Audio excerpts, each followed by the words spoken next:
হয়, দেখা গৈছে যে সম্পূৰ্ণ ব্যতিক্ৰমী পদ্ধতিৰে এইবাৰ কাউন্সিলে যি হায়াৰ ছেকেণ্ডেৰীৰ যি ফলাফল আছিলে সেই ফলাফল ঘোষণা কৰিছে।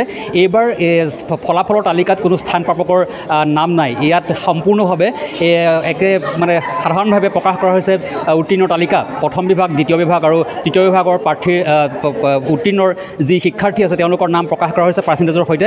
কিন্তু আৰু এই স্থান প্ৰাপকৰ তালিকাত কোনো শিক্ষাৰ্থীৰ নাম নোহোৱাৰ কাৰণে আচলতে দেখা গৈছে বিভিন্ন শিক্ষানুষ্ঠানসমূহত কোনো আগৰ দৰে উৎসাহ উদ্দীপনাৰ পৰিৱেশ নাই। মই বৰ্তমান উপস্থিত আছোঁ নগাঁৱৰ ৰামানুজন কনিষ্ঠ মহাবিদ্যালয়ত। এই কনিষ্ঠ মহাবিদ্যালয়খনত পূৰ্বতে যি ফলাফলৰ দিন থাকে সেই ফলাফলৰ দিনসমূহত আচলতে এক উৎসৱমুখৰ পৰিৱেশে সৃষ্টি কৰে আৰু গোটেই পৰিৱেশটোৱে সম্পূৰ্ণ সলনি হৈ পৰিছিলে। কিন্তু আজি দেখা গৈছে যে ইয়াত এটা সাধাৰণ পৰিৱেশ বিৰাজ কৰিছে, কোনো ধৰণৰ উৎসাহ উদ্দীপনা নাই। যিহেতু ইয়াত শিক্ষাৰ্থীসকলৰ স্থানৰ কোনো তালিকা প্ৰকাশ হোৱা নাই বা স্থান পাবলৈ ইয়াত এইবাৰ কাউন্সিলে দিয়া নাই কোনো ধৰণৰ স্থান প্ৰাপকৰ স্থান।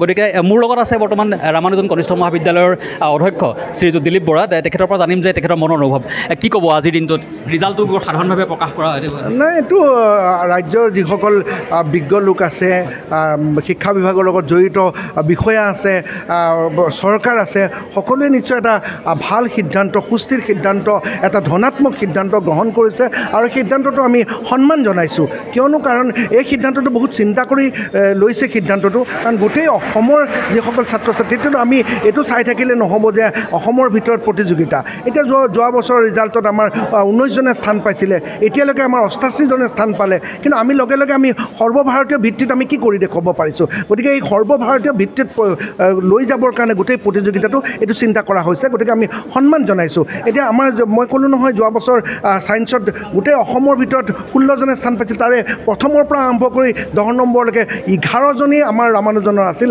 ঠিক তেনেকৈ আৰ্টছতো প্ৰথমৰ পৰা 10 নম্বৰলৈ 8জনে স্থান লাভ কৰিছিল, অসমত 15জনে, মুঠতে 19জনে আমাৰ পৰা কৰিছিল। এতিয়ালৈকে 88জনে স্থান লাভ কৰিলে। কিন্তু লগে লগে আমাৰ CUET-টো কিন্তু আউট অফ 800 799 যোৱা বছৰ পাইছে।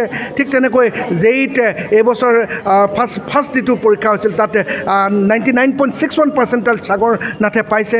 গতিকে সেই পৰ্যায়ৰ আৰু এইবাৰ নীট পৰীক্ষা হৈ গৈছে, বহুকেইজন ছাত্ৰ ছাত্ৰীয়ে 600তকৈ বেছিকৈ পাব। গতিকে আমি প্ৰতিযোগিতাটো সেই তাৰ ফাললৈ ঢাল খুৱাই নিব লাগিব। কাৰণ এই কথাটো হিমন্ত বিশ্ব শৰ্মাদেৱ ডাঙৰীয়া সদায় এইটো গুৰুত্ব দি আছে যে যিহেতু গোটেই অসমৰ এটা সুকীয়া শিক্ষা ব্যৱস্থা হৈ থকা নাই। NEP 2020, NCF 2020 ইতিমধ্যে ৰিলিজ হৈছে। গতিকে NEPৰ কথাবোৰ আহি গৈছে। NEPতো কোনো ৰেংক নাথাকিব, যিহেতু NEP লাগু হৈছে। এতিয়া NEP লাগু হৈছে, গতিকে এই বছৰৰ পৰা NEP অলৰেডি হায়াৰ এডুকেশ্যনত হৈ গ'ল। গতিকে লোৱাৰ এডুকেশ্যনত এতিয়াৰ পৰা 2024 পৰা NEP ষ্টাৰ্ট হৈ গ'ল। গতিকে এই NEPয়ে কথাটো যিহেতু নাইকিয়া কৰি দিলে, গতিকে এইটো কথাত দুখ কৰি লাভ নাই। গতিকে নিশ্চয় ক্ৰিয়া কৰিব, নিশ্চয় ক্ৰিয়া কৰিব। মনৰ ৰাতিপুৱা 7 বজাৰ আগলৈকে মনত এটা উৎসুকতা আছিল। কাৰণ কিয় এই উৎসুকতাটো আগতে যিটো আনন্দমুখৰ এটা উৎসৱমুখৰ পৰিৱেশ হয়, আৰু এই উৎসৱমুখৰ পৰিৱেশটোত যেনেকৈ ছাত্ৰ ছাত্ৰীসকলে আনন্দ কৰে, ফূৰ্তি কৰে, আৰু ইয়াৰ লগে লগে শিক্ষক শিক্ষয়িত্ৰীসকলে তাৰ পৰা এটা মানসিক খাদ্য গোটায়, আৰু যিসকল শিক্ষাৰ্থী আছে সেই শিক্ষাৰ্থীসকলে এটা সপোন ৰচে, আৰু এই সপোনটো বাস্তৱায়িত কৰিবৰ কাৰণে গোটেই বছৰটো অনবৰতে সপোনটোৰ পাছে পাছে দৌৰি থাকে। গতিকে ভূপেন হাজৰিকাই ক'বৰ দৰে সপোন দেখি সিজিল কৰ্ম, এই সপোনৰ গুপুত মৰ্ম, বিন বৰাগীৰ জীৱন শেষত বিনৰ প্ৰান্তি পাব, হয়তো সপোন সাম্পল হ'ব, মায়াই সৰি যাব, সপোনত যাক বিচাৰি ফুৰিছে দিঠকত দেখা পাব।